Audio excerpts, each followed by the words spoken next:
దేశంలో ప్రసిద్ధి చెందిన 12 నదులకు పుష్కరాలు జరగడం సాంప్రదాయంగా వస్తుండగా, ఏటా ఒక నదికి మాత్రమే పుష్కరం జరుగుతూ ఉంటుంది. ఈ 12 నదుల్లో సరస్వతి నది కూడా ఉండడంతో 12 సంవత్సరాలకొకసారి పుష్కరాలు జరుగుతాయి. ప్రాణహిత గోదావరి నదుల సంగమంగా కాళేశ్వరంలో అంతర్వాహినిగా సరస్వతి నది కలుస్తుందని, ఈ ప్రాంతాన్ని పవిత్రమైన సంగమంగా భావిస్తారు. రాష్ట్ర ప్రభుత్వం ఈసారి కాళేశ్వరంలో సరస్వతి పుష్కరాలను అత్యంత ఘనంగా జరపాలని నిర్ణయించింది. ఇందులో భాగంగా మే 15 నుంచి 26 వరకు సరస్వతి నది పుష్కరాలు జరగనున్నాయి. కాళేశ్వరం మీదుగా ప్రవహిస్తున్న గోదావరి నదిలో మహారాష్ట్ర మీదుగా ప్రవహించే ప్రాణహిత నది కలుస్తుంది. రెండు నదులు సంగమించిన చోట సరస్వతి నది అంతర్వాహినిగా ఉద్భవిస్తుందని పురాణాలు చెబుతున్నాయి.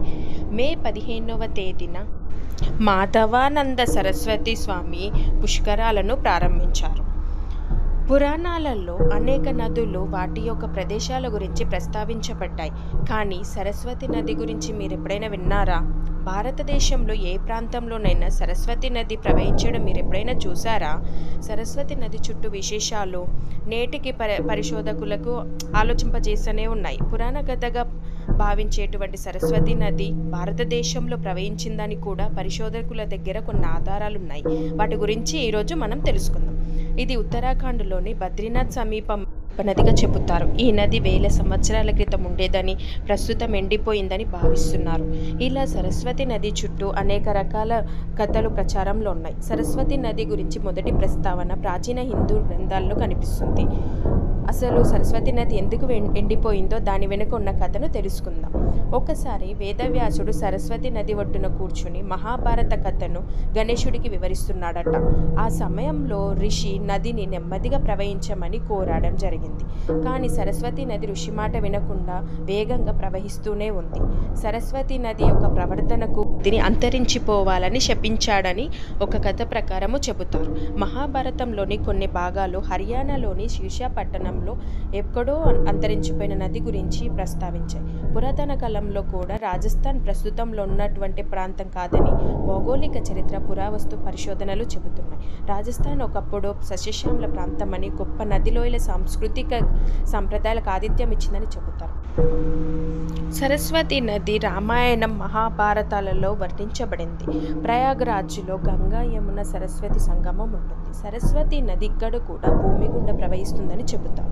సరస్వతిని పురాతన నాగరికతలో అతిపెద్ద, అతి ముఖ్యమైన నదిగా పరిగణిస్తారు.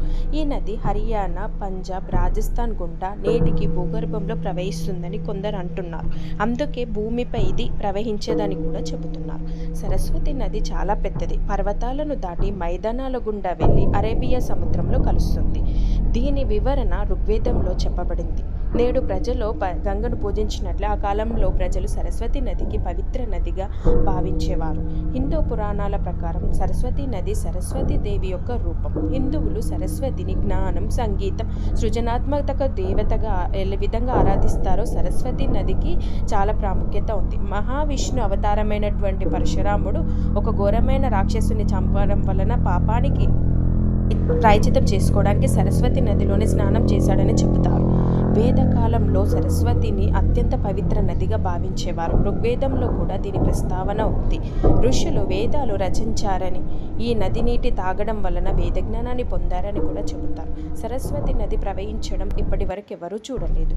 కానీ హిమాచల్లోని సిరిబోన్ నుంచి సరస్వతి నది అంబాలా, కురుక్షేత్ర, తైతాల్, పాట్యాల గుండా ప్రవహించి సిరిసాలోని దుష్టవతి నదిలో కలుస్తుంది.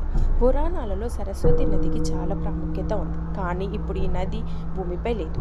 ఈ నది వేల సంవత్సరాల క్రితం ప్రవహించినప్పటికీ శాపం కారణంగా ఎండిపోయిందని పురాణాలు చెబుతున్నాయి. ఇప్పుడు భూమిపై సరస్వతి నది పేరు మాత్రమే మిగిలిందని కూడా చెబుతున్నారు. సరస్వతి అనగా కేవలం నది మాత్రమే కాదు, ఆమెకు దేవి స్వరూపం కూడా ఉంది. బ్రహ్మదేవునికి కుమార్తెగా పుట్టిన సరస్వతి దేవి జ్ఞాన, విజ్ఞ, సంగీతానికి దేవతగా పూజింపబడుతుంది. అయితే ఒక పురాణ గాథ ప్రకారం బ్రహ్మదేవుడు సరస్వతి దేవిని వివాహం చేసుకోవాలనుకున్నప్పుడు జరిగినప్పుడు పరమశివుడు ఆమెను జ్ఞాననిధిగా మార్చాడట. ఈ కారణంగా సరస్వతి దేవికి 2 రూపాలు ఉన్నాయి.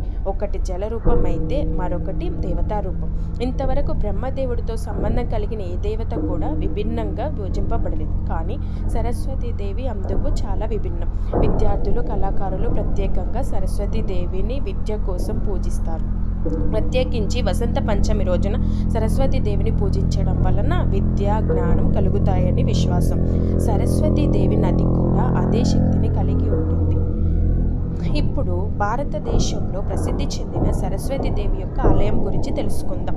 సరస్వతి దేవి ఆలయాలు భారతదేశంలో చాలా తక్కువ ఉన్నప్పటికీ కొన్ని పురాణాల పవిత్రమైన విశిష్టత కలిగిన ఆలయాలు కూడా ఉన్నాయి. ఇవి జ్ఞాన, విద్య, సంగీతపు దేవత అయిన సరస్వతి దేవి అమ్మవారిని పూజించే ప్రాముఖ్యత కలిగిన క్షేత్రాలుగా పిలువబడతాయి. అందులో మొదటిగా శారదా పీఠం. ఇది శ్రీనగర్, జమ్మూ కాశ్మీర్లో ఉంది. ప్రాచీన కాలంలో జ్ఞాన కేంద్రంగా ప్రసిద్ధి చెందింది. శంకరాచార్యులు ఈ పీఠాన్ని సందర్శించారని చెబుతారు. ఇది అష్టాదశ శక్తి పీఠాలలో ఒకటి. 2 శారదాదేవి ఆలయం, శృంగేరి. ఇది కర్ణాటకలో ఉంది. వీరిని శంకరాచార్యులు స్థాపించినటువంటి తొలి శారదా పీఠం. శారదాదేవిని విద్యా గణపతితో పాటు పూజిస్తారు. విద్యార్థులకు ప్రత్యేకంగా పవిత్ర స్థలంగా చెప్పవచ్చు. 3 విద్యా సరస్వతి ఆలయం. ఇది బాసర, తెలంగాణలో ఉంది. వేదవ్యాసుడు తన తల్లి సత్యవతితో కలిసి ఇక్కడ తపస్సు చేశాడని నమ్మకం. పిల్లలు అక్షరాభ్యాసం కోసం ఇక్కడ ఎక్కువకి వస్తారు. 4 శారదాదేవి ఆలయం. ఇది కూల్, హిమాచల్ ప్రదేశ్లో ఉంది. ఇది సంవత్సరాలలో ఉంది. జ్ఞాన విద్యకు ఈ దేవాలయాన్ని ఎక్కువగా పూజిస్తారు. ఇక 5 పుష్కర సరస్వతి ఆలయం. ఇది పుష్కర్, రాజస్థాన్లో ఉంది. బ్రహ్మదేవుడి పూజా కేంద్రంగా ఉన్నటువంటి పుష్కర్ వద్ద సరస్వతి దేవికి ప్రత్యేకమైన ఆలయం ఉంది. బ్రహ్మణి సరస్వతి అనే పిలువబడేటువంటి పేరుతో ఇక్కడ ప్రత్యేకంగా పూజలు నిర్వహిస్తారు. 6 కొల్లూరు మూకాంబిక దేవి ఆలయం. ఇది కర్ణాటకలో ఉంది.